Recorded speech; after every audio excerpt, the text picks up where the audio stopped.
Hello.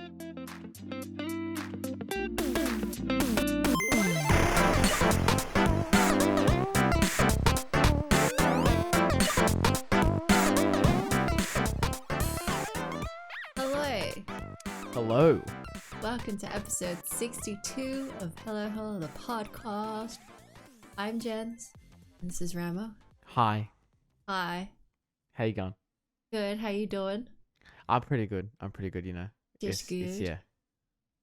It's cold down here. It's up here. very down here. cold as well. It's especially in the office. I don't like the office is on an external facing wall out to the street. Oh, okay. So like usually this is the room that gets the coldest because of that. You'd be surprised with two computers in there. Yeah. I mean, my computer's the only one that's on at the moment. Emma's is turned off because she's just out of the room. She doesn't like to be in here when I'm recording for whatever reason. I don't know why, but you know. But yeah, no, usually overnight it's okay. Like if we have both computers on, I usually have 3 monitors around me. Emma's got 2, like there's 2 big PCs. There's usually enough in here to like make it warm. But yeah, just sometimes, I don't know, there's just that extra little bit of chill in this room that some of the other rooms don't get.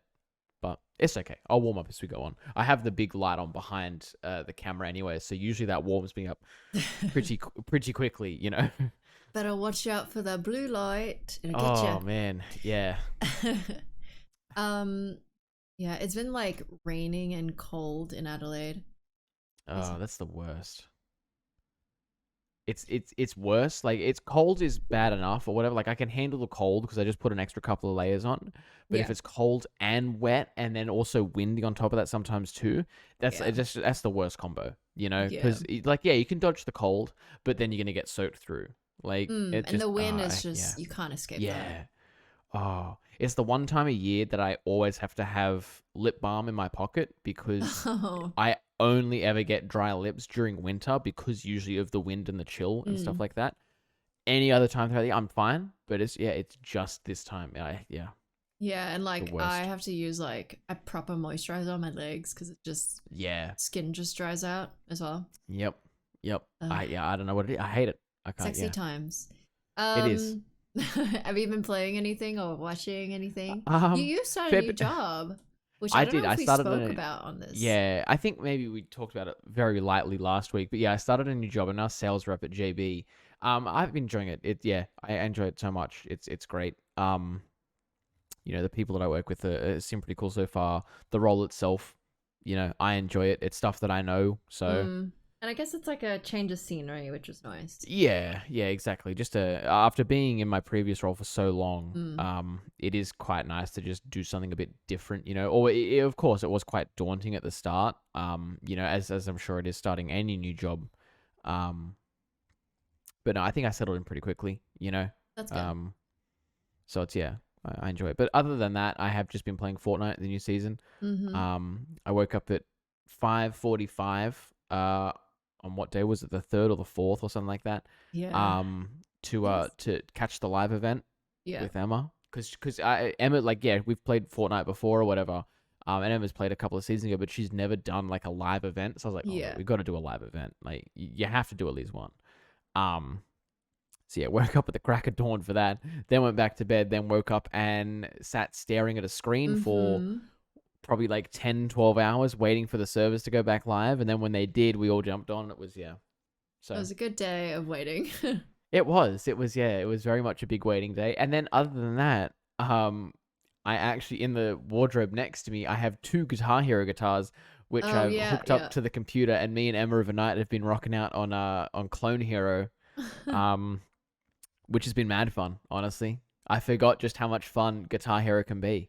Guitar Hero is just like such a innovating thing. It was so cool. It honestly, at the time or whatever, when it was at its peak, you were the coolest. If like you could have your friends over and like, do you want to slash some notes on the guitar? Like, it was the best, you know. And it's got me itch. I've got both DJ Heroes back at home as well, and it's given me the itch to be like, hey mum, can you drop over the DJ Hero decks? Because I kind of want to play DJ Hero now. Nice. Like, are they those like? Do they have 2 spin decks on it? Is that no, it has one sort of spin deck or a platter, they call it basically. It's got one of those, and then it has a crossfader like next to it on the other side. Okay. And a little like a fader as well, a note fader. It's fun, you know. And Daft Punk are in the first one in Digi Hero 1. Daft Punk are like unlockable characters, so I was like, hell yeah! When I saw that, I was like, damn, that's sick. Bought it instantly. Oh, that sounds fun. But yeah, so maybe that's next week's games that I'll be playing. I don't know, you know. But what about you? Have you been playing anything much other than Fortnite? Obviously, you've had a really big week actually of playing basically just a ton of shooters for like 9 hours a day. Pretty much. That's all I've been doing because of the front page slots. So yeah, a lot of Siege, a lot of Fortnite. Nothing new really. I did check out Sniper Elite 5. Can you complain though? Can you complain? Like, oh yeah, no. I can't, but I'm sure mods and regular viewers can. Yeah, I checked out a bit of Sniper Elite 5. Yeah. Thoughts? Fun. You know, can't complain about shooting balls all day. Really. No, yeah. Pretty fun. It's the perfect combo to put in a game, you know? Like, you can't go wrong. If they have a testicle shot, you're going to go for it. Exactly, yeah. So, yeah, but that was interesting. Probably fun as co-op, just like, because it can, you're just doing it on your own. I feel like it's more fun doing it as co-op. It'd probably be a bit more like exciting to sort of like having two of you trying to set up the perfect shot, like, you know, strategically taking out people, you know, all the enemies and whatnot. Like, I feel like it would just add that extra little layer on top, you know. Because that's one thing I think I have with some of the newer Hitman games too, is like, yeah, they're exciting and they're fun at the start, but then I'm like, kind of wish there was someone else playing beside me, like, or that I could work with, like, you know. Is Hitman co-op ever? No, Hitman, I think from memory has only ever been a single player game, and they'll probably keep it that way. Yeah, they'll probably keep it that way. So that could be who really knows, good. but yeah. But anyways, we have a bunch of stuff to cover because we had a big old PlayStation state of play. Had some fat announcements. Yeah, so we're gonna go and continue with the news. Would you like to start off today? Yeah, I'll start us off today. Jenz, do you remember Battlefield? Do you know that game that came out? I vaguely remember something called Battlefield. Yeah. Honestly, think a year ago it came out, like something like that. But yeah, Battlefield 2042, after its extremely rocky launch, is finally, Jenz, after almost a year, getting its first seasonal content update titled 0 Hour. This was probably meant to be launched about a month after the initial release of the game or something like that. Yeah, but was delayed because of its such rocky starts. They were like, look, we'll delay all the content stuff. We'll fix the game. Then we'll bring the content out. So yeah, finally they're bringing it out. It'll be releasing Thursday, June 9th. So by the time you're listening to this, it'll probably be out depending on what region you're in. I'm almost 100% certain it should be out by the time you're listening to this. So if you are one of the unlucky few, I guess, that own Battlefield 2042, you could probably go and update your game and give it a go. So 0 Hour is going to introduce a new map called Exposure. It'll be set amid the cliffs of a Western Canadian and US border.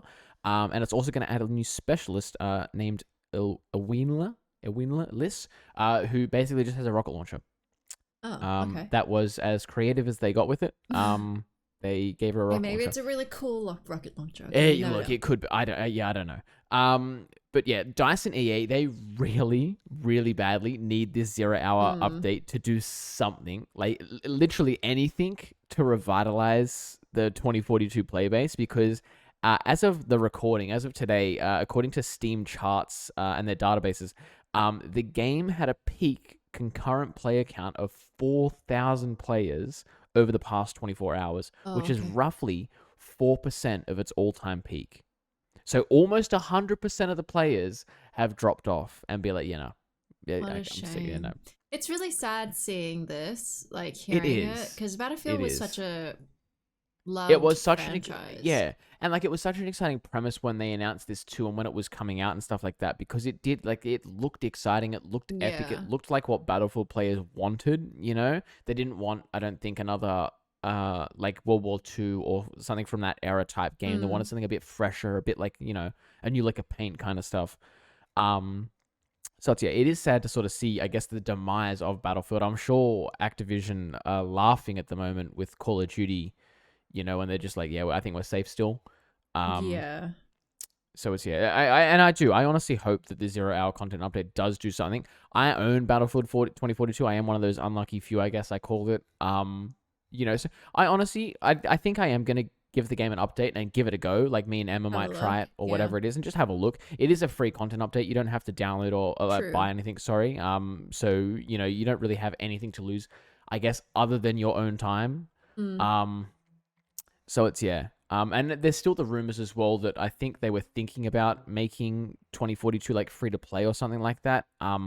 There's been no news on that yet. Like nothing has come out that's EA's even considering it or DICE is even considering it. I think it was just speculation from players being like, look, if you want to revive it, this is the route you're going to have to go, I think. And they're probably right. I still don't feel like many people are going to have the motivation to spend $90 on this, considering all the bad rap that's around it still. So, I don't know. We'll have to see how we go, Yeah. Well, I guess let us know if you do end up downloading it and playing it. In exciting news, Minecraft 1.19, the Wilds What a change update, of pace. I know. Wow. From one end to the other.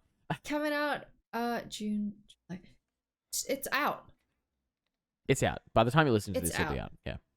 And it's out on all platforms. And it's quite an exciting new update because I feel like Minecraft updates quite in big like time frames. Like they'll usually do. I think they usually do one big update a year, and then they'll do small patches throughout, maybe to just like maybe add one block or like fix something or whatnot. But yeah, all their content stuff comes out in one big hit, and then they wait like another year to release the next bit. Yeah, exactly. And it's a pretty big update from what I can tell. So there's going to be 2 new overworld biomes called the Deep Dark and the Mangrove Swamp. The Deep Dark can be found in an underground area below the surface, and in the area you'll be able to find new items like skulk blocks. But there is also a new mob called the Shrieker.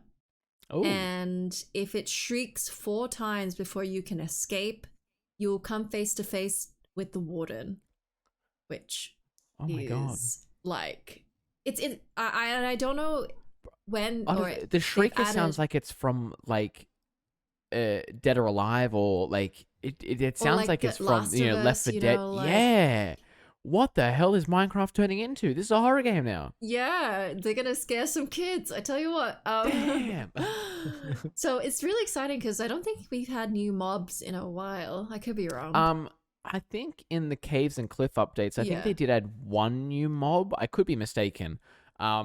Just don't remember the last time we played if we've ever encountered a new thing. As soon as you started like talking about all the stuff that's coming out in the update, I was getting that itch. Jenz, that yearly itch to grind Minecraft for a month straight and then never touch it again. I'm getting that itch. So I think we might have to message Gat and be like, "Hey, get that server up and running. I'm gonna need it, I think." But yeah, the Warden, which is going to be the where is it? I'm skipping ahead. The biggest, highly anticipated Warden is a challenge unlike any player has ever seen. So this Warden guy might be very tough, which is quite exciting. Following on, the Mangrove Swamp is full of lots of foliage and new mangrove trees. These massive trees will introduce a new type of wood, as well as the mud block, which is cool. So naturally, you're able to craft a mud block with dirt and water as well. So we can make a mud hut. Sick. Yeah, and I wonder. I'm just so curious what the mango trees will look like because I was gonna say I'm always interested in new types of wood because that is 90% of what I make my bases and homes out of. So anytime they add any sort of new wood, I get very excited because if it looks nice, I'm going to build my entire house. Oh, yeah, basically. Absolutely. So hopefully it does look nice. Yeah. Oh, man. Yeah, this very itch exciting. is getting strong. In addition to the 2 new biomes, the Wilds also introduces 3 new mobs, which I mentioned, the Warden. The other 2 are not as scary, but they offer a nice balance to the Warden. So there's the Alley, which is a passive flying mob that will help you collect items. Yeah, I remember this. Okay, so at Minecon not too long ago, they always apparently do. they they do a vote or whatever thing. Yeah, and people can vote for like 2 weeks or whatever. You can go onto Minecraft.com and you can vote for like what mob they're going to add to the game. They give you 3 options or something like that, or like a block, or I know when they did caves and cliffs or whatever, it was a choice between that, some mountainous type thing, or another biome or whatever to update. And people voted for caves and cliffs, and I thought there was a big rally behind LA to get it in the game. So yeah. LA is back, coming into the game. Sorry, and in addition to helping you collect items, it can also apparently break into dance. Hell yeah. So that's fun. And then the third and final new mob is the frog. Which fans have been waiting for a long time. What a dub. I know. It better be cute. It better be, I swear to God, if it's not cute, I'm going to be livid. Oh. This mob has, the interesting thing about the frog is it has different forms depending on its life cycle, like actual frogs. Yeah. So before it's grown into an adult frog, it can be found as a tadpole, which is quite exciting. I like that addition to it, the scienciness. Yeah. And this creature, which is friendly, can create frog-like blocks, and likes to snack on tiny slimes. Hell yeah! Oh my God. So yeah, new stuff. Bro, as soon as I hit stop recording, I think I'm opening the Minecraft launcher and trying to updating it and see if it's out yet. Because like it could be like it's the 8th here for us currently, so it might still be like a couple of hours, but it could be out today. If it says the 7th, I'm suspecting it'll be out by now. Yeah. So 7th of June. So it should be out. So I might have to see if it's updated, and then I'll message you out immediately after. Yes, absolutely. Immediately. But yeah, that is the Minecraft 1.19 update. That's exciting. I'm down for that. Absolutely. I honestly didn't even know that Minecraft was updating this early. I was still thinking that the Caves and Cliffs update didn't come out too long ago. But yeah, what an exciting time to be a Minecraft fan. Wow. I'm down. In more exciting news, Jens, obviously last week, Friday, when the last episode 61 was released, State of Play was also coming out at the exact same time. So I'm sure most of the people were listening to State of Play rather than us talk about shit for an hour. Understandably, because I was also doing the same. I was on my way to work, and I was walking or whatever, and I had the YouTube video, the live stream up. Oh, yep. There's some exciting announcements in this. There's some very exciting announcements. Yeah. So starting us off, like was kind of announced by Sony, there was going to be a pretty big focus on some VR content, because obviously I think we're expecting the PlayStation VR 2 to come out sometime towards the end of the year. There was still no hard release date from what I could remember, but they did announce a couple of things that were coming to PlayStation VR 2 to kind of entice that, that thought in the back of your head of thinking like, hey, Christmas is coming up, maybe we'll get a PlayStation VR 2, So starting us off, and I've written this out in the things that are least exciting or kind of exciting to me or whatever, I guess. So the VR stuff I've listed out just in random order. When we get to the other announcements, like all the gameplay stuff, that's kind of in like a reverse excitement order. So stuff I'm least excited for, and then right towards the bottom is stuff that I'm super excited for. So with the VR stuff, starting us off, Resident Evil Village or RE8 is coming to PlayStation VR 2. Basically looks exactly like you'd expect. It's Resident Evil 8 just in VR, I don't think it's like a miniature sort of game or anything. I think it is just Resident Evil 8 in VR, so that's kind of exciting. If you haven't played Resident Evil 8 yet, maybe just wait a little bit and get it in VR if you have a PlayStation VR 2, if you're getting one, sorry. Because it'll probably just add to the experience, make it that extra bit spooky. In kind of exciting news for Walking Dead fans, Saints and Sinners Chapter 2 is going to be a follow-up to 2020's, I think it was, the original Saints and Sinners, which is actually quite highly rated and reviewed or whatever, so people really enjoyed the first one. So, I mean, if you were a fan and you played the first one, seeing that they're making a second one probably along the same lines is going to be really exciting. I had a quick look at some of the stuff that was in the first one, because I do remember seeing it come out, a little while ago. And I don't have a VR headset here, so I wasn't going to play it. But like, it seemed really cool, It was kind of like survival-y, kind of like what you would expect basically from a Walking Dead VR game. Like you fight off zombies, you go around, you scavenge for things, you heal up, you find other people. It was kind of a bit choose your own adventure-y as well. So like, depending on what decision you made, it would affect the outcome of the whole game. Like it was pretty cool. So yeah, we're getting a second one as well. Saints and Sinners Chapter 2, it's called. And moving on, it wouldn't be a game showcase, Jens, without the people over at Hello Games, which is a nice name, by the way. It wouldn't be a game showcase without them announcing another major update for No Man's Sky. And in right on form, they announced that No Man's Sky is coming to PSVR 2. This was probably kind of expected because No Man's Sky has been out in VR for a little while now. I think about a year or two as well. So it's probably not too hard for them to just port it over to PlayStation VR 2. It's probably an easy decision for them to make as well. So yeah, that's coming out.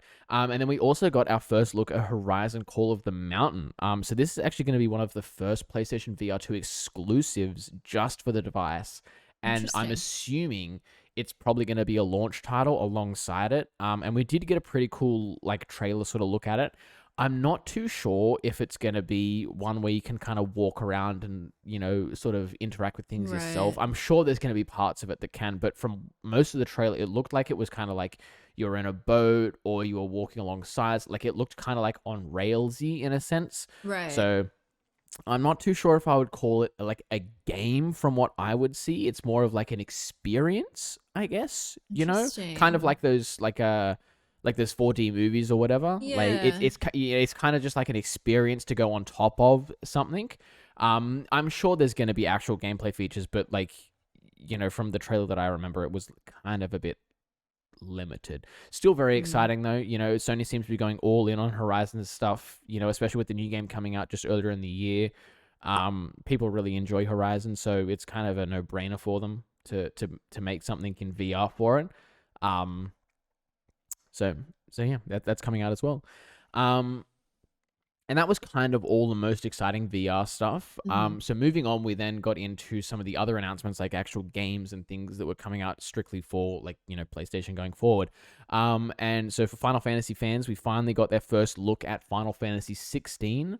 The combat looks to be mix of elements kind of from both Final Fantasy 15 and the Final Fantasy 7 remake.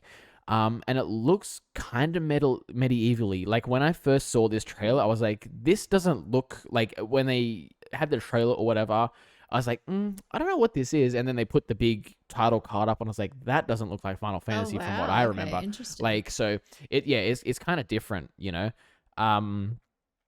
looks very interesting. I'm not the biggest Final Fantasy fan, so I don't have too much of an input on this. This is why I put it as kind of my least interested of all the announcements. But people have been waiting for Final Fantasy 16 for a good while now.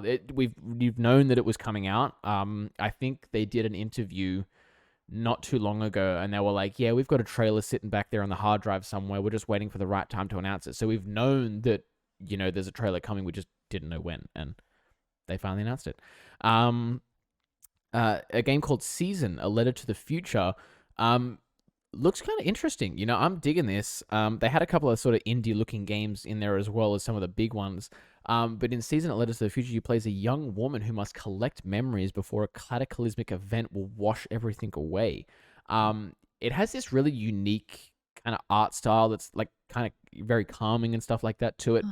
Looks like it's going to be a really nice, chill, single-player sort of story game. And it's probably going to have a very heartwarming story. I'll probably cry when I'm playing it. It seems like it's one of those games. And I'm honestly thinking it'll probably be good for streams as well, Jens, because it's kind of like one of those ones that chat always wants to see the outcome of, or other people are kind of want to watch along. Multiple stuff, maybe. Possibly, yeah. I'm not too sure. They didn't allude to anything like a choose your own adventure type thing, but it's a story-based game, so there could be options like that in it. But yeah, it looks exciting, and I'm down for it. You ride around on this bike as well to traverse the environment and things. So yeah, it just looks really cool and calm. I'm down for it. I dig it. In a very stark change of pace, Street Fighter 6 was announced as well. So we got our first proper look at some gameplay, and it looks slick. I'm not a fighting game person, other than maybe a little bit of Smash Bros here and there with some friends, but this looks slick. Okay. It didn't look like a Street Fighter game to me. For me, Street Fighter looks still like what it does on the arcade. Yeah, it doesn't look like this. This looks like it's too slick.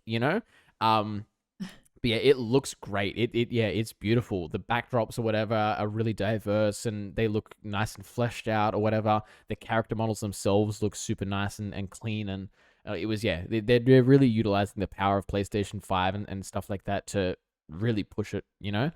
And it looks like as well, it's got this Yakuza-esque type single player mode or something like that. We're not too sure. It's kind of had a little bit of an inkling of that vibe, I guess, in the trailer, which I don't think I've ever seen in a Street Fighter game before. You know, obviously some of them have single player story, you know, stuff, but it's kind of like you just go through and fight different people. But yeah, I don't know. They're trying something different. And in that same vein of trying something different, they've even added a dynamic commentator to the game as well. So similar to sports games like FIFA and all that sort of stuff that have a commentator over the top of the gameplay to sort of make it feel more realistic and like an actual sport that you're watching rather than a game.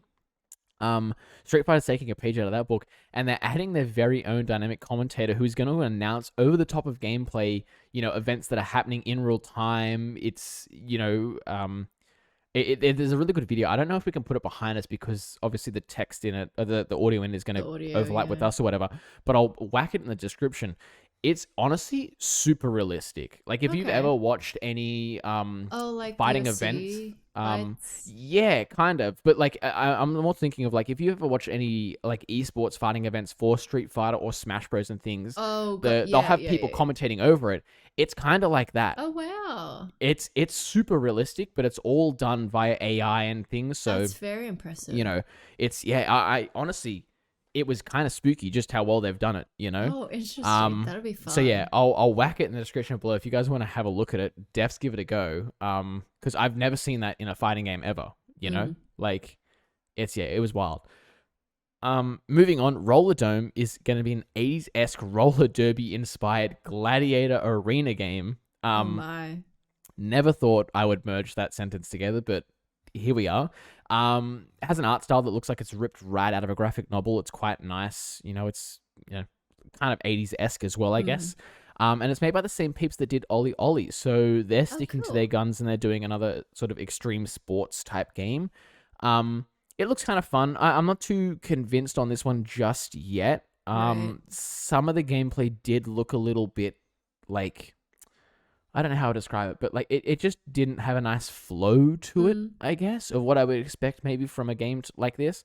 But it looks like a mash, of what's that VR game where you have to shoot the red characters? Super Hot. Yeah, it kind of looks like a mesh of Super Hot and like Tony Hawk's Pro Skater. Yeah, I guess like you roll around in this roller derby arena and you have like all these enemies that you go around. When you aim up, it goes into like slow motion type events and you can shoot them or you can like do a cool dodge or it's kind of like a merge of those two games. It's very interesting. I might give it a go if it comes to like the PlayStation Plus tier thing or whatever. But yeah, they haven't sold me 100% on it yet, so I'm still a little bit cautious on it. This one was weird for me, Jenz. The Callisto Protocol is called. We got our first sort of actual gameplay for this new game, which is coming up from some of the original Dead Space devs. And I honestly thought when this trailer first started playing, in the same sort of vibe that Final Fantasy had, I didn't know what it was. It looked like it was, because I know they're doing the Dead Space remakes sometime this year or next year or something like that. They're remaking Dead Space to give them a new face. Like, I honestly thought that Callisto Protocol was the new Dead Space remake. And I was like, damn, this is good. No, it's an entirely different game. Wow. Okay, so this is completely under the radar then. Because I thought they were doing a Dead Space, but it's not a remake of Dead Space. It was like their next Dead Space. This is probably what you're thinking of then, because the guy that co-created it is the lead for the studio that's making this or whatever. So it is, you know, like it has some Dead Space alumni making the game basically. So that's probably why it has a very similar look and feel to it. But yeah, it looks very Dead Spacey. And it looks like it's a bit scarier, honestly. Good. Obviously it's a trailer, you know, like, so they're probably going to spice things up as best they can to make it look as enticing. But yeah, the trailer looks kind of spooky. Like I tried Dead Space and it was honestly just jump scares. So I was like, it was a lot of jump scares. Yeah. You know, I kind of got sick of it pretty quick because I was like, okay, cool. It's going to be like, yeah, the atmosphere was cool, but like a lot of it was jump scares. So I was like, okay, you know what? Yeah. So hopefully Callisto Protocol maybe learns from that a little bit and makes it just a bit more than jump scares, you know? The atmosphere seems like it's going to be there and it looks like it's going to be quite survival horror-y as well, set in space and all that. So it's Dead Space's unofficial brother, you know? Yeah. But yeah, kind of exciting. And then moving forward, this was kind of expected from a lot of people, but Spider-Man is actually coming to PC. So it's going to be the first Spider-Man. I think I'm not too sure if Miles Morales is coming at the moment. I think they might wait a little bit before they bring that over. It out, yeah. But yeah, the remastered version of Spider-Man is going to be coming to PC later this year. So this comes as well after Sony announced not too long ago that they are going to start porting games over to PC that were once PlayStation exclusives. So I think they started off with what was it? Uncharted. I think some of the Uncharted games, and then they did Horizon as well. Shortly after that, Horizon, the first one, came to PC. And so yeah, following on in those footsteps, Spider-Man's also coming. So really you can probably expect it is an exciting premise because yeah, as much as I do enjoy, like I upgraded my PlayStation 4 to a PlayStation 4 Pro solely for Spider-Man, basically, when that was coming out. Because obviously I'm the biggest Spider-Man fan. Like you can see behind me, I've got a bunch of Spider-Man figures and whatnot. Yeah, I'm a huge Spider-Man fan. So, you know, when they announced that, I was like, yeah, I'm upgrading. I don't mind. Yeah. So it's very exciting for people that haven't had the chance to get their hands on a PlayStation or a PlayStation 5, you know, to play it because it is currently only a PlayStation exclusive. So and it's also exciting too because people are going to get hands on and they're going to mod the shit out of this. You know, they're gonna go ham. That's true. So yeah, that'll be coming out sometime later this year. And then in other extremely exciting news, Jenz, Resident Evil 4 remake was finally announced. Finally, after I don't know how many years of speculation and teasing by Capcom they finally announced it. It's on its way. It's coming out 24th of March, 2023. So hold your horses a little bit. It's a little ways away still. It's about a year or so. But yeah, at least we do have a confirmation that it is actually happening. True. The trailer looks super good. It looks great. Because from memory, the fourth one was the best. Like a lot of people's favorites. Yeah, fourth is a very much a fan favorite. People find that as to be some of the perfect like Resident Evil stuff. It is the perfect blend of action and survival horror and things. This is very much a fan favorite. So I'm very excited to get my hands on this. I haven't played the original, so I was kind of waiting for this, you know, me too. You know, same in the same vein of Resident Evil 2 and Resident Evil 3 remakes. I was waiting for 4 because I was like, look, if they've done 2 and 3, they're going to do 4. If I've enjoyed 2 and 3 as much as I have, I'm probably going to enjoy 4. So I'm glad this is coming out. And I'm probably guessing as well, sometime closer to maybe the end of this year or the start of next year, they're probably going to do a beta like they have for the last, I think, 2 or 3 Resident Evil games to come out, you know? So I fingers crossed it's not one of the timed ones like Resident Evil 8. I really hope it's just like the Resident Evil 2 and 3 betas where you could just download them. And yeah, you had 20 minutes to play them in because it was just a little bit, but like at least I could do it anytime I wanted, you know? Yeah. I didn't have to wake up at 5:45 to try and play a fucking demo for 30 minutes. Like I hate them. So please, if you're listening, do not do a time beta. Please just make it a downloadable beta. Oh, that's all I want. And in also exciting news for PlayStation VR 2 owners, it's probably going to have some PlayStation VR 2 content as well. I don't know if it's going to launch at the exact same time or if it might come out a little bit after, but they did say they're working on content for PlayStation VR 2 as well. So that's also very exciting. And then finally, Jenz, Stray finally got a release date. And we also got some new gameplay. So I'm sure you've seen the trailer for this. Hint, it's extremely cute if you haven't already seen it. I still don't know the entire premise of the game, but I honestly don't care because I will be playing it regardless. And Stray is releasing July 19th, so it is just around the corner. It's about a week away now. About a month away. I always get my June and July's mixed up. They sound too similar and they're too close to one another. But yeah, releasing in about a month. And also, in extremely exciting news, if you have PlayStation Plus Extra, I knew I wouldn't get away with not talking about this for another episode. But if you have PlayStation Plus Extra tier, you'll get Stray included in that as well at no extra cost. So another reason basically for me to get the extra tier. I was already pretty sold on this, but this just was the final nail in the coffin. I'm like, I'll get it. As soon as I get access to it, I'll get it. You know? I cannot wait for this. So, yeah. It was, it was kind of an exciting PlayStation, sort of state of play. I wasn't too excited for it when they were like, yeah, it's going to be third-party stuff only, not too much first-party things. I was kind of like, okay, just give me the good stuff, Yeah, totally. But I was still pleasantly surprised, I'm down for it, I don't think there was many announcements in there other than maybe like Resident Evil that I was like, Yeah, same.